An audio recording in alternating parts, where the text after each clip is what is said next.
নমস্কাৰ, আপুনি চাই আছে অমৃত লাইভ। এই মুহূৰ্তত লৈ আহিছোঁ আমি ৰাজ্যৰ বিভিন্ন প্ৰান্ত তথা দেশৰ বিভিন্ন প্ৰান্তৰ পৰা কেইটামান অতিকৈ গুৰুত্বপূৰ্ণ খবৰ। প্ৰতি বছৰে 20ৰ পৰা 25,000 যুৱক যুৱতীয়ে পাব চাকৰি। মুখ্যমন্ত্ৰী হিমন্ত বিশ্ব শৰ্মাৰ এই বৃহৎ ঘোষণা। আমি আপোনালোকক জনাইছোঁ মুখ্যমন্ত্ৰী ডক্টৰ হিমন্ত বিশ্ব শৰ্মাৰ এক বৃহৎ ঘোষণা, আৰু তেওঁ লগতে জানিবলৈ দিছে যে প্ৰতি বছৰে 20ৰ পৰা 25,000 যুৱক যুৱতীয়ে পাব চাকৰি। প্ৰতি বছৰে মেধাৰ ভিত্তিত অসমত হ'ব মেধা নিযুক্তি। জুলাইৰ শেষত সম্পূৰ্ণ হ'ব 1 লাখ নিযুক্তিৰ প্ৰক্ৰিয়া। লগতে তেওঁ কৈছে যে 1 লাখ নিযুক্তিক লৈ এতিয়ালৈকে একো বিতৰ্ক হোৱা নাই বুলি মন্তব্য কৰিছে মুখ্যমন্ত্ৰী ডক্টৰ হিমন্ত বিশ্ব শৰ্মাই।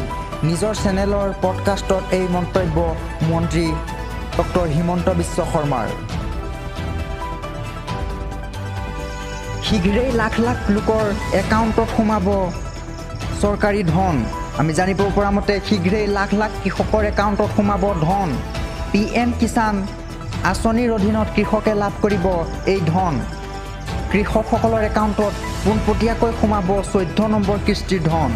কৃষকৰ সুবিধাৰ বাবে চলিছে PM কিষাণ বিশেষ শিবিৰ, আৰু খুব কম সময়ৰ বাবে চলিব ধন লাভৰ এই বিশেষ শিবিৰ।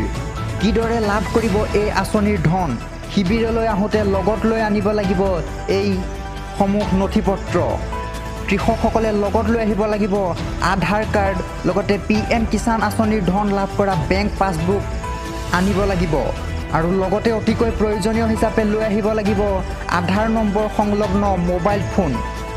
এই সুবিধাৰ জৰিয়তে বহুকেইটা লাভ আদায় কৰিব পাৰিব কৃষকে। KYCৰ কাম সম্পূৰ্ণ বিনামূলীয়াকৈ সম্পাদন কৰিব পাৰিব কৃষকসকলে। লগতে বেংক একাউণ্টৰ সৈতে আধাৰ নম্বৰ সংলগ্নৰ সুবিধা লাভ কৰিব কৃষকসকলে। লগতে সবিশেষ জানিবৰ বাবে আপুনি যোগাযোগ কৰিব লাগিব জিলা উপায়ুক্ত কাৰ্যালয় নাইবা ৰাজহ চক্ৰ বিষয়াৰ কাৰ্যালয় নাইবা জিলা কৃষি বিষয়াৰ কাৰ্যালয়ৰ সৈতে। লগতে মহকুমাৰ কৃষি বিষয়াৰ কাৰ্যালয়, লগতে কৃষি সখী অথবা গাঁও প্ৰধানৰ সৈতেও আপুনি যোগাযোগ কৰিব পাৰিব। স্বামী স্ত্ৰীয়ে প্ৰতিমাহে লাভ কৰিব 10,000কৈ টকাৰ পেঞ্চন। 18 বছৰৰ ওপৰৰ সকলোৱে এই সুবিধা গ্ৰহণ কৰিব পাৰিব। লগতে 18 বছৰৰ ওপৰৰ সকলোৱে ইয়াৰ বাবে আবেদন কৰিব পাৰিব, কিয়নো অটল পেঞ্চন আঁচনিৰ জৰিয়তে লাভ কৰিব এই সুবিধা। আয়কৰ নিদিয়া পৰিয়ালৰ বাবে এই সুবিধা চৰকাৰৰ। ইয়াৰ বাবে বেংক একাউণ্টৰ সৈতে আধাৰ কাৰ্ড থকাটো বাধ্যতামূলক, আৰু যদি বেংক একাউণ্টৰ আধাৰ কাৰ্ড থকাটো বাধ্যতামূলক হৈ পৰিছে আয়কৰ নিদিয়া পৰিয়ালৰ বাবে, আৰু এই সুবিধা তেওঁলোকে গ্ৰহণ কৰিব পাৰিব। অটল পেঞ্চন আঁচনিৰ জৰিয়তে লাভ কৰিব এই বিশেষ সুবিধা। চুতীয়া আৰু কোচ ৰাজবংশীৰ বাবে আসন সংৰক্ষণ কৰা হৈছে। মৰাণৰ বাবে 8খন, মটকৰ বাবে 8খন আসন সংৰক্ষণ কৰা হৈছে। লগতে টাই আহোমৰ বাবে 10খন আৰু চুতীয়াৰ বাবে 10খন আসন সংৰক্ষণ কৰাৰ সিদ্ধান্ত গ্ৰহণ কৰিছে। ইয়াৰ পিছতেই কোচ ৰাজবংশীৰ বাবে 13খন আসন সংৰক্ষণ কৰাৰ সিদ্ধান্ত গ্ৰহণ কৰিছে কেবিনেটে। এই সংৰক্ষণৰ একোখনকৈ আসন BDSৰ বাবে ৰখা হৈছে। অনুজ্ঞাপ্ৰাপ্ত ষ্টাম্প পেপাৰ ব্যৱসায়ীক চৰকাৰে দিব 1 লাখকৈ টকা। লগতে যোগ দিৱসক ধুবুৰীত কেন্দ্ৰীয়ভাৱে অনুষ্ঠিত কৰাৰ সিদ্ধান্ত গ্ৰহণ কৰা হৈছে এই কেবিনেটত। লগতে হিমন্ত বিশ্ব শৰ্মাৰ কেবিনেটত ডাঙৰ সিদ্ধান্ত গ্ৰহণ কৰা হৈছে। আসন সংৰক্ষণৰ ক্ষেত্ৰত কেবিনেটত গুৰুত্বপূৰ্ণ সিদ্ধান্ত গ্ৰহণ কৰিছে চৰকাৰে। ৰাজস্থানলৈ ধাৱমান হৈছে সাগৰীয় ঘূৰ্ণী বিপৰ্যয়। ইয়াৰ ফলত সৰ্বাধিক ক্ষতিগ্ৰস্ত হৈছে গুজৰাটৰ 11খনকৈ উপকূলীয় জিলা, আৰু তাত উভালি পৰিছে 4,000ৰো অধিক বিদ্যুতৰ খুঁটা, যাৰ ফলত বিদ্যুৎ সংযোগ ব্যাহত হৈ পৰিছে এই সমগ্ৰ অঞ্চলসমূহত। গুজৰাটৰ এই উপকূলীয় অঞ্চলসমূহত বিপৰ্যয়ৰ ধ্বংসলীলা সৃষ্টি কৰিছে। গুজৰাটত ইয়াৰ ফলত নিহত হৈছে 2গৰাকীকৈ ব্যক্তিৰ লগতে আহত হৈছে 25গৰাকীতকৈও অধিক লোকৰ। আৰু এই ঘূৰ্ণী বিপৰ্যয়ৰ ফলত গুজৰাটত সৰ্বাধিক ক্ষতি হোৱাৰ লগতে পাকিস্তানত জাহাজ ডুবি মৃত্যু হৈছে ৭৯গৰাকী ব্যক্তিৰ আৰু এইসমূহৰ কিছু প্ৰভাৱ অসমৰ লগতে উত্তৰ পূৰ্বাঞ্চলতো পৰা দেখিবলৈ পোৱা গৈছে।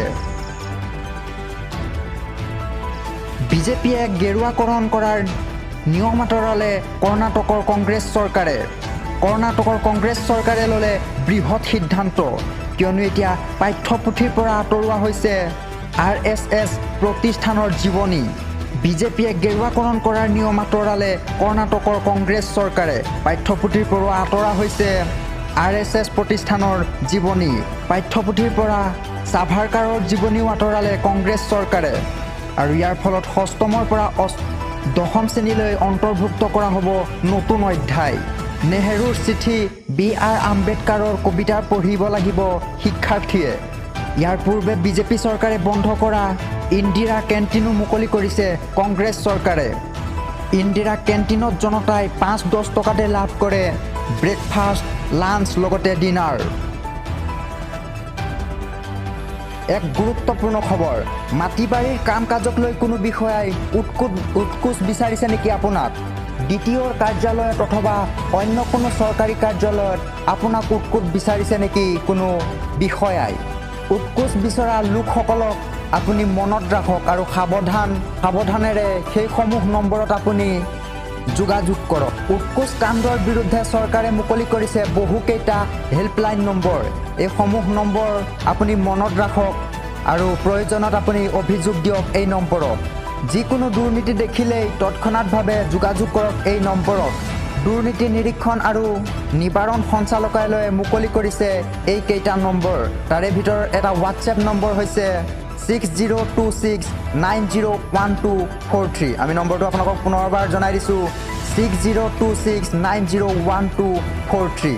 আৰু যদি আপুনি কোনো চৰকাৰী কৰ্মচাৰীৰ বিৰুদ্ধে অভিযোগ তুলিব বিচাৰে তেন্তে এই হোৱাটছএপ কৰি এই নম্বৰটোত আপুনি অভিযোগ উত্থাপন কৰিব পাৰে। আৰু সকলোৱে হয়তো গম পাইছে আৰম্ভ হ'ল নতুন শিক্ষানীতি। এতিয়া শিক্ষাৰ ক্ষেত্ৰত কি পৰিৱৰ্তন আনিব নতুন শিক্ষানীতিয়ে? এতিয়াৰে পৰা ১০ম নহয় ১২শ শ্ৰেণীতহে হ'ব স্কুল লেভেল। লগতে মেট্ৰিকৰ স্থান প্ৰাপকৰ সংখ্যা 10টাতকৈ অধিক নাথাকিব বুলি ইতিমধ্যে জানিব পৰা গৈছে। 5+3+3+4ৰ আৰ্হিত হ'ব নতুন শিক্ষা ব্যৱস্থা। লগতে ১২শ শ্ৰেণীতহে হ'ব বিদ্যালয় শিক্ষান্ত পৰীক্ষা। লগতে ছাত্ৰ ছাত্ৰীসকলে স্নাতকত এবছৰ পঢ়িয়েই শিক্ষাৰ্থীয়ে পাব প্ৰমাণ পত্ৰ। 2 বছৰত ডিপ্ল'মা, 3 বছৰত ডিগ্ৰী আৰু 4 বছৰত অনাৰ্ছসহ ডিগ্ৰী লাভ কৰিব ছাত্ৰ ছাত্ৰীসকলে। লগতে ৫ম বছৰত শিক্ষাৰ্থীয়ে লাভ কৰিব স্নাতকোত্তৰ ডিগ্ৰী। আৰু আমি আপোনালোকক ইতিমধ্যে জনাই দিলোঁ নতুন শিক্ষানীতিৰ ফলত হ'ব লগা এই পৰিৱৰ্তনসমূহ। ৰাজ্যত এতিয়াৰ পৰা প্ৰচলিত হ'ব নতুন শিক্ষানীতি।